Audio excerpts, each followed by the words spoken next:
నమస్కారాన్ని తెలియజేస్తున్నాను. నేను Rajahmundry urban MLA Vasu గారికి నా హృదయపూర్వక ధన్యవాదాలు ముందుగా తెలియజేస్తున్నాను. ఎందుకంటే ఒక చక్కటి సామాజిక కార్యక్రమంలో ఈరోజు పాల్గొనేటువంటి అవకాశం, నిన్న అభివృద్ధి అంటే పర్యాటక అభివృద్ధికి సంబంధించినటువంటి అనేక కార్యక్రమాలు నిర్వహించుకున్నాం. పెద్దలు చెప్పినట్లుగా 95 కోట్ల రూపాయలతోటి హ్యావ్లాక్ బ్రిడ్జ్ కావచ్చు, అదేవిధంగా అఖండ గోదావరి నిన్న శంకుస్థాపన చేసుకోవడం జరిగింది. పర్యాటకానికి మంచి భవిష్యత్తు ఉన్నటువంటి జిల్లా ఏదన్నా ఉన్నది అంటే అది మన రాజమహేంద్రవరం. పార్లమెంట్లో దానిలో ఉన్నటువంటి 377 అని ఉంటుంది. అంటే మన రాష్ట్రంలో మన జిల్లాకి సంబంధించినటువంటి చాలా ప్రధానమైనటువంటి అంశాలు ఏమైనా ఉంటే మంత్రుల యొక్క దృష్టికి తీసుకురావడానికి దాన్ని మనం వినియోగించుకోవచ్చు.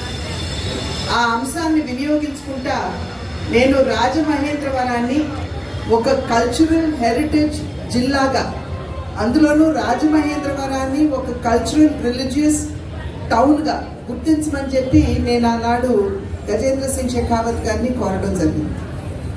అదేవిధంగా నేను ఇక్కడ ఎంపీగా ఎన్నికైన వెంటనే 2027వ సంవత్సరంలో మనకి పుష్కరాలు రాబోతున్నాయి కనుక తాత్కాలికంగా కాకుండా ఎప్పుడూ కూడా ఉండే విధంగా మన రాజమహేంద్రవరాన్ని మన ముందున్నటువంటి సందర్భంలో పుష్కర రూపంలో ఏ విధంగా దాన్ని వినియోగించుకోవాలి అనేటువంటి ఆలోచనతోటి స్థానిక శాసనసభ సభ్యులు, నా జిల్లాలో ఉన్నటువంటి 7 ఎమ్మెల్యేలు, అదేవిధంగా అధికారులు, కలెక్టర్ గారు, నిన్న మొన్నటి వరకు కేతన్ గర్గ్ గారు ఉన్నారు, వారు ఎస్పీ గారు, మేమందరం కూర్చుని దీని మీద చర్చించుకోవటం జరిగింది.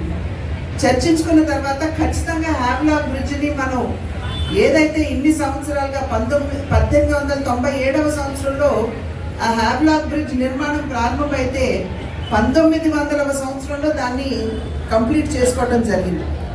1997వ సంవత్సరంలో 100 సంవత్సరాలు కంప్లీట్ అవుతున్నటువంటి నేపథ్యంలో దాన్ని డీకమిషన్ చేయడం జరిగింది.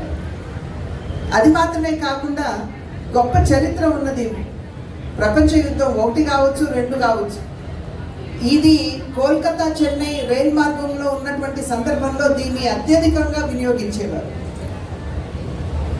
దీనికి తోడు బ్రిటిషర్స్ మన దేశాన్ని పాలిస్తున్నటువంటి సందర్భంలో ముడి సరుకు వారి దేశానికి తీసుకువెళ్ళాలంటే హ్యావ్లాక్ బ్రిడ్జ్ని వారు ఉపయోగించేవారు. కనుక అంతటి చరిత్ర ఉన్నటువంటి హ్యావ్లాక్ బ్రిడ్జ్ని మనం టూరిజంగా డెవలప్ చేసుకునేటువంటి అవకాశం ఉన్నది. డెవలప్ చేసుకుంటే ఇక్కడ సామాజిక ఆర్థిక అభివృద్ధి రాజమహేంద్రవరానికి మనం అందించిన వారు అవుతాము. ఎందుకంటే చాలామంది యువతకి కావచ్చు, లేకపోతే చాలామందికి ఇక్కడ ఉపాధి అవకాశాలు కలిగేటువంటి అవకాశం ఉంటుంది. ఆర్థికంగా కూడా చిన్న చిన్న అలైడ్ బిజినెస్ చేసుకుంటున్నటువంటి సందర్భంలో మరి ఆ రకంగా కూడా రాజమహేంద్రవరం ఆర్థికంగా కూడా ముందుకు వెళ్ళేటువంటి వెసులుబాటు ఉంటుంది అనేటువంటి ఆలోచనతోటి హ్యావ్లాక్ బ్రిడ్జ్ మీద ప్రధానంగా దృష్టి కేంద్రీకరిస్తూ పర్యాటకంగా ఏ విధంగా రాజమహేంద్రవరాన్ని పుష్కరాల సమయానికల్లా అభివృద్ధి చేసుకోవాలి అని చెప్పి చర్చించుకోవడం జరిగింది. ఆ చర్చలో భాగమే రివర్ ఫ్రంట్ని కనుక మనం అద్భుతంగా సుందరీకరణ చేసుకున్నట్లయితే మనకి ఏ విధంగా తెలంగాణలో మనం ట్యాంక్ బండ్ చూస్తున్నాం.